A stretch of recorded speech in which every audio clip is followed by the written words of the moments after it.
নমস্কাৰ শিক্ষাৰ্থীসকল সকলোকে আকৌ এবাৰ অন্য এটা নতুন ভিডিঅ'লৈ স্বাগতম জনাইছোঁ।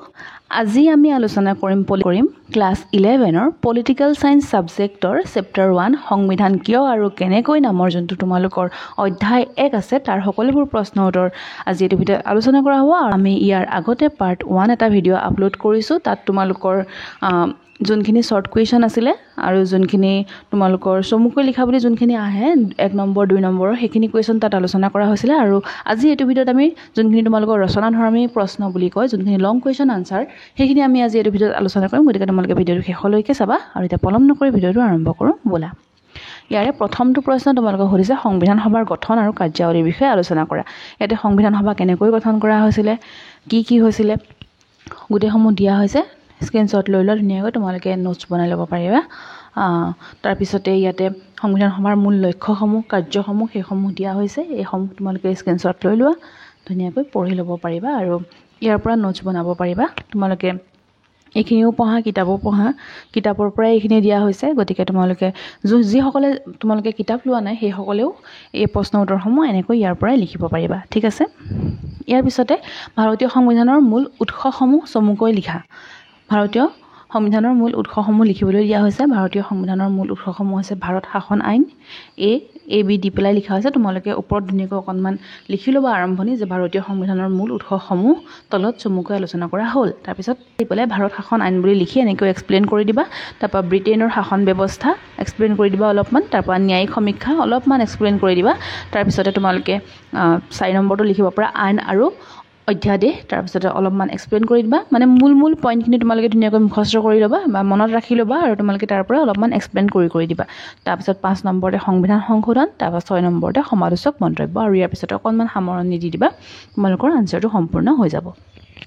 3 নম্বৰ প্ৰশ্নত হৈছে ভাৰতীয় সংবিধানৰ বৈশিষ্ট্যসমূহ আলোচনা কৰিবলৈ দিছে, ঠিক আছে। ইয়াৰ বৈশিষ্ট্যসমূহ হৈছে যে প্ৰস্তাৱনা মূল সংবিধানৰ অংশ নহয়। এই প্ৰস্তাৱনাত সংবিধানৰ মূল উদ্দেশ্যসমূহ ব্যক্ত কৰা হৈছে। এনেকৈ তোমালোকে অলপমান এক্সপ্লেইন কৰি দিলে হ'ব। তাৰপিছতে দীৰ্ঘতম সংবিধান হয়, লিখিত সংবিধান হয়, এইসমূহতো জানোৱেই আমি। সংবিধানৰ প্ৰাধান্য, তাৰপিছত গণতান্ত্ৰিক সংবিধান হয় আৰু একক নাগৰিকত্বৰ ব্যৱস্থা আছে ইয়াতে, ঠিক আছে। তাৰপিছতে চাওঁ আমি ইয়াৰ পিছৰ প্ৰশ্নটো 4 নম্বৰ প্ৰশ্নটো তোমালোকক সুধিছে ভাৰতীয় সংবিধানৰ 2টা যুক্তৰাষ্ট্ৰীয় বৈশিষ্ট্য লিখা। ইয়াতে হৈ আছে লিখা হা, তোমালোকক তয়ময় কৰা নাই আকৌ, ঠিক আছে। লিখিব দিছে। ইয়াৰে 2টা যুক্তৰাষ্ট্ৰীয় বৈশিষ্ট্য হৈছে ক্ষমতা বিভাজন আৰু দৃঢ় সংবিধান। দৃঢ় সংবিধান মানে হৈছে যে এই সংবিধানখন হৈছে আমাৰ লিখিত সংবিধান, ঠিক আছে। এই 2টা ধুনীয়াকৈ এক্সপ্লেইন কৰি দিবা, হৈ যাব। তোমালোকে দৃঢ় সংবিধান বুলি নিলিখি লিখিত সংবিধান বুলিও লিখিব পাৰা। আৰু এতিয়া আমি 5 নম্বৰ প্ৰশ্নটো চাওঁ। 5 নম্বৰ প্ৰশ্নটো তোমালোকক সুধিছে ভাৰতীয় সংবিধানৰ যিকোনো 2টা অযুক্ত ৰাষ্ট্ৰীয় বা একাত্মক বৈশিষ্ট্য লিখা। তোমালোকে লিখিব পাৰা একক নাগৰিকত্ব, এইটো এক নাগৰিকত্ব হৈ আছে, এক নাগৰিকত্ব নহয় একক। এটা এটা দিবলৈ থাকি গ'ল, একদম বেয়া নাপাবা। তোমালোকে লিখোঁতে একক লিখিবা, ঠিক আছে। একক নাগৰিকত্ব আৰু 2 নম্বৰটো অংগৰাজ্যৰ মৰ্যাদাৰ অসমতা, ঠিক আছে। এইখিনি হৈছে অযুক্ত ৰাষ্ট্ৰীয় বা একাত্মক সংবিধানৰ বৈশিষ্ট্য, ঠিক আছে। ভাৰতীয় সংবিধানৰ অযুক্ত ৰাষ্ট্ৰীয় বা একাত্মক বৈশিষ্ট্য, ঠিক আছে। এইখিনিলৈকে তোমালোকে বুজি পাই আছা। ইয়াৰ পিছতে 6 নম্বৰ প্ৰশ্নটো তোমালোকক সুধিছে জৱাহৰলাল নেহৰুৰ উদ্দেশ্য সম্বলিত প্ৰস্তাৱৰ যিকোনো 2টা মূল কথা বিষয়ে লিখিবলৈ দিছে, ঠিক আছে। তোমালোকে লিখিব পাৰা যে ভাৰতবৰ্ষক এখন স্বাধীন সাৰ্বভৌম গণৰাজ্য হিচাপে প্ৰতিষ্ঠা কৰা আৰু ইয়াৰ ভৱিষ্যতৰ শাসন ব্যৱস্থাৰ কাৰণে এখন সংবিধান প্ৰণয়ন কৰা।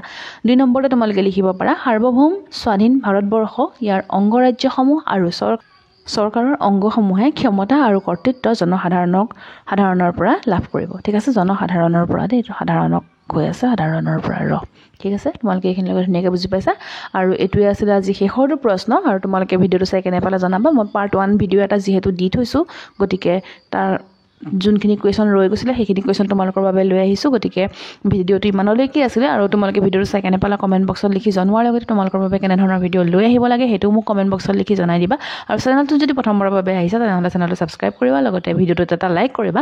তোমালোকে কৰা লাইকসমূহে আমাক ভিডিঅ' বনাবলৈ উৎসাহিত কৰে। আৰু তোমালোকে তোমালোকৰ লগৰ বন্ধু বান্ধৱীৰ সৈতেও ভিডিঅ'টো শ্বেয়াৰ কৰিবা, কাৰণ যাক ভিডিঅ'বোৰ প্ৰয়োজন আছে তেওঁলোকে যাতে পায় সেইবাবে তোমালোকে ভিডিঅ'বোৰ শ্বেয়াৰ কৰিবা।